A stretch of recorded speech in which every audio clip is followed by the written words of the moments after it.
Sākam pozīciju uz ceļiem.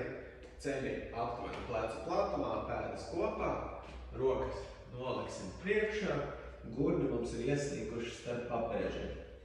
Un kustība roka pa labi, kreisā roka pieslīd tuvāk labējai un atslābinamies.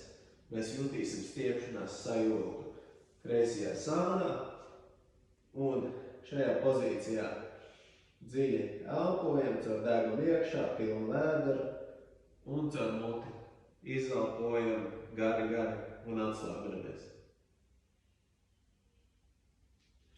Tieši tāpatās otra puse, kreisā roka sānis, labā velkās tuvāk, ieslīgstam dziļumā, atrodam labu stiepšanas sajūtu šeit un elpojam, relaksējamies.